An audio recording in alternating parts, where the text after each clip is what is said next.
So it's been 2 weeks since I received my Nikon 180-600 for the Z mount.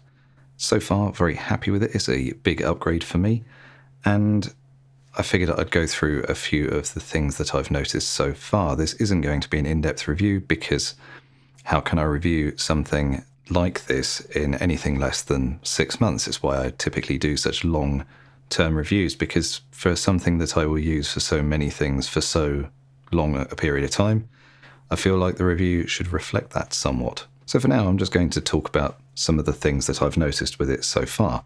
Number one, it's a huge improvement in terms of weight. I love the sport lens from Sigma, but it is a beast. It's extremely heavy, and it's on the upper limits of what I can comfortably handhold. And I wouldn't actually say it's very comfortable. I would say that any time I need to stand and wait for a bird to move in some way, it starts to become quite uncomfortable quite fast. So in that regard, this lens being about 700 grams lighter is a huge improvement. The weight balance is also quite different. The Sigma sport lens is quite front heavy. This is much more central in terms of its weight balance, so that is a good upgrade. Very happy with that change. Something I'm less happy about is the lens foot, the tripod foot. This is shit. This is a terrible tripod foot, and it actually makes me wonder why they even bothered to put it on the lens. It's not a good tripod foot, and it's also not a good handle, which is quite impressive. You'd have thought that they'd have nailed maybe one of the two aspects of that. It is too small, and it's weirdly pointy. So for ergonomics, and I'll do this in a video at some point, but for ergonomics with a long lens, it's much better to actually rest the tripod foot in your palm and hold the lens like this, unlike this, because this puts your wrist at a more difficult angle and it will cause more strain in your wrist. This is quite comfortable. Your wrist is quite straight. It's not too bad. But on this lens, the foot digs very uncomfortably into the palm of the hand. It's just not comfortable. It's also not comfortable to carry because it's too small. And it's not a functionally good tripod foot either, because it doesn't have arc Swiss grooves. It's very small, so mounting any plate to it is going to change the shape of it, which makes it more painful to hand carry again. So overall, not great. The one saving grace of this foot is that it is completely removable, including the collar itself. So you can take it off if you're not going to use it. But for me, I'm waiting for a third-party one to arrive that will be more practical. Even though I handhold most of the time, I do carry my camera by the tripod foot the vast majority of the time, and so I'm looking forward to one that won't suck. But aside from that, the lens itself externally is very pleasant to use. The zoom throw is quite quick. The focus ring is in a good place. I prefer it at the rear to being at the front. This is just a decoration. And you can reprogram this as well if you don't manually focus, although that seems bizarre to me. I use it a lot. And the lens hood is nice and lightweight and just made of plastic, so overall it's very good. The only thing I would say is that on the large prime lenses, there's an additional function button further back, which is ideal because it allows you to do things like set a focus position and then use the other one to recall that. With this lens, you're going to have to use a function button on the camera body itself to do that. Not a huge issue, just something worth pointing out. So that's pretty much it externally. I'm very happy with it, and it's a comfortable lens to use. So let's move on to the actual performance of this lens. Now, something worth noting with any lens is that there's going to be variations between copies. And something that I saw on a bunch of other reviews is that this lens performs much better at f8 than at f6.3. That's actually not the case with this copy. I don't know if it's general copy variance or if it was early review copies that have that problem. This one does sharpen up between 6.3 and 8, but it is extremely minor. And in fact, at 600, 6.3, this is notably sharper than the Sigma at the same.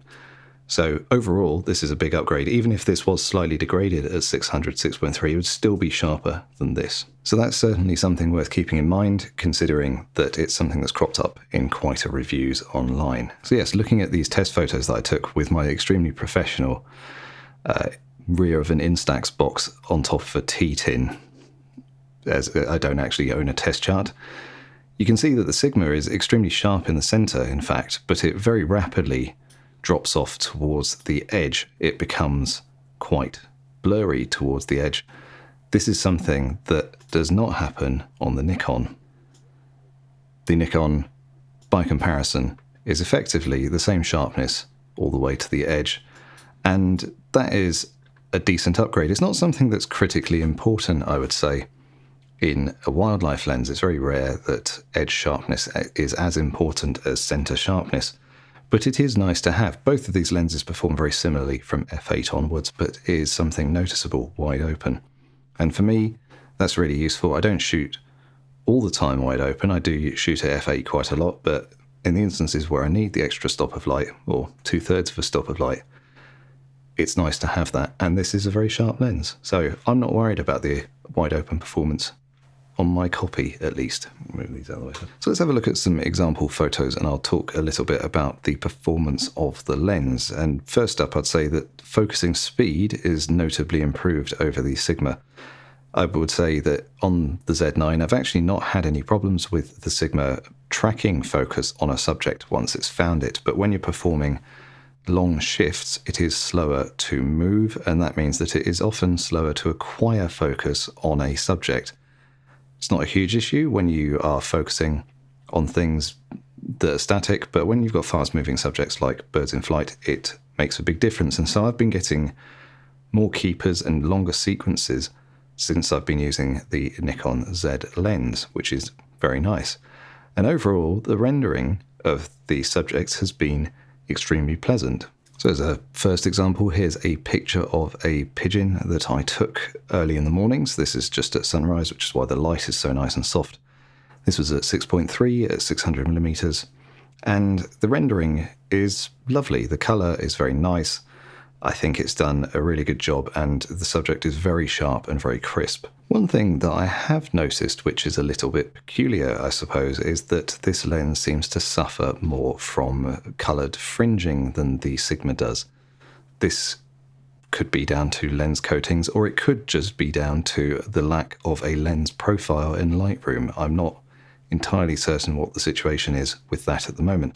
But as you can see from this shot of a seagull, it does have a bit more of a blue outline to it. This could be a reflection off the water, but it's something I've noticed in a couple of photos, that there does seem to be a little bit of blue fringing around subjects like this. So it will remain to be seen whether this is something that is part of the lens, whether it's just a mistake on my part, or whether it's just the lack of lens-specific profiles in editing software so far. But it's something that's very easy to solve in things like Lightroom anyway, so it's not a problem that I'm worried about in any way.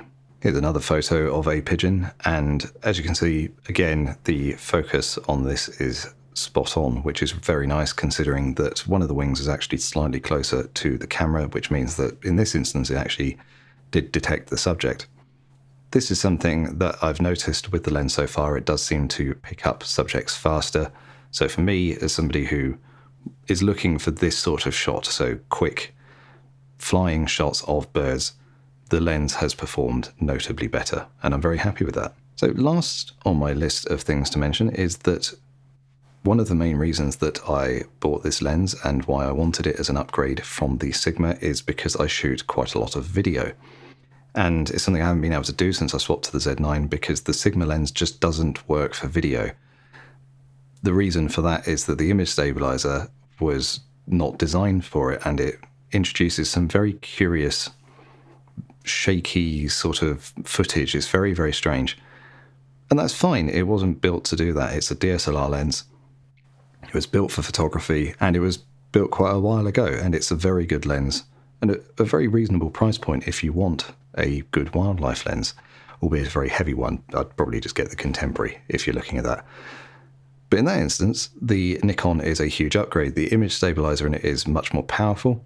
The footage is very smooth. It's very easy to handhold at 600 millimeters, and it does a very good job of focusing on birds. It's also extremely quiet. The focus on it is fantastically quiet, and yeah, it's just a huge upgrade in terms of video performance. So if that matters to you, this is a very good lens to go for. So yes, this wasn't an extensive review, as I stated at the start of the video, but I do think that some of these things might be of interest to people who are considering this lens in the future.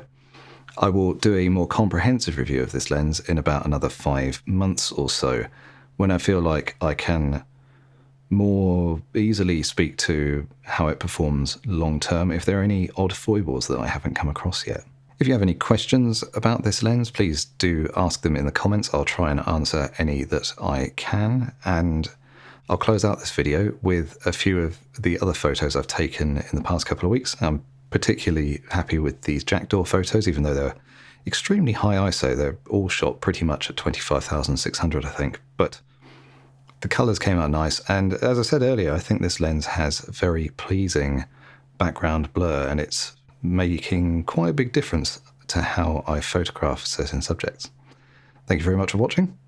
Until next time.